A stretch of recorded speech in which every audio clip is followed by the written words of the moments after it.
La dépollution de l'air, vous connaissez? On définit un polluant atmosphérique comme n'importe quelle substance présente dans l'air en concentration suffisante pour avoir un impact nocif mesurable sur les êtres vivants ou les matériaux. Il en existe énormément, avec diverses origines et conséquences, comme le dioxyde de carbone, qui est l'un des principaux gaz à effet de serre émis par l'homme, ou le radon, une espèce naturelle radioactive, qui est la principale source d'exposition humaine aux radiations ionisantes. D'autres polluants, comme le dioxyde de soufre, peuvent avoir des effets indirects inattendus, tels que le phénomène des pluies acides qui peuvent dégrader des monuments et bouleverser des écosystèmes. Certains composés organiques volatiles qui peuvent être problématiques pour la santé, ou même l'ozone qui peut perturber le butinement des abeilles. Il en existe encore beaucoup d'autres. Il est donc primordial de réguler leur présence dans notre atmosphère pour préserver notre santé et celle de la planète. Mais quels sont les moyens dont nous disposons pour y parvenir ? On peut citer quelques exemples comme l'absorption par charbon actif, utilisé notamment dans certains masques à gaz, les biofilms qui dégradent certaines particules avec des micro-organismes, la réduction catalytique sélective utilisée notamment dans les pots d'échappement des voitures, le lavage mouillé d'un gaz consistant à dissoudre celui-ci dans un liquide, ou encore l'épuration photocatalytique permettant d'oxyder un gaz. Les méthodes de dépollution de l'air sont donc très variées et leur utilisation dépend notamment des contraintes techniques et économiques existantes. Prenons l'exemple d'une usine qui produirait de l'ammoniac. Comment cette entreprise pourrait-elle empêcher ce polluant volatile de s'échapper dans l'atmosphère ? Nous allons vous montrer une méthode expérimentale pour y parvenir. Pour réaliser notre expérience, nous avons besoin de plusieurs équipements, tels que des pinces de fixation, un support élévateur, des Erlenmeyer et des bêchers, des tuyaux, une seringue, un indicateur coloré, et nous aurons également besoin d'un peu d'acide sulfurique et d'ammoniac. Commençons par simuler notre source de pollution en remplissant un bécher d'environ 50 ml d'eau du robinet et en y ajoutant une petite quantité d'ammoniac. Transvasons ensuite le contenu de notre bécher dans un Erlenmeyer.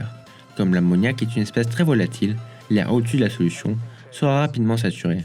Pour préparer notre solution de lavage, remplissons à nouveau un bécher avec 200 ml d'eau et ajoutons-y quelques gouttes d'acide sulfurique concentré.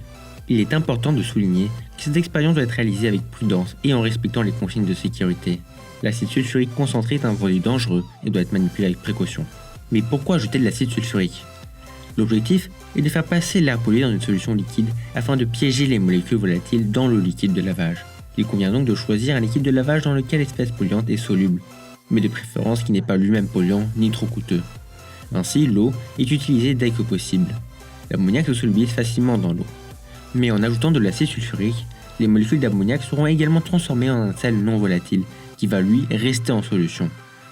Nous pouvons ajouter quelques gouttes d'un indicateur coloré, le bleu de thymol. La solution devrait prendre une teinte jaunâtre si elle est acide, ce que l'on peut effectivement observer. Maintenant, transvasons notre solution de lavage dans un Erlenmeyer. Il ne nous reste plus qu'à faire le montage.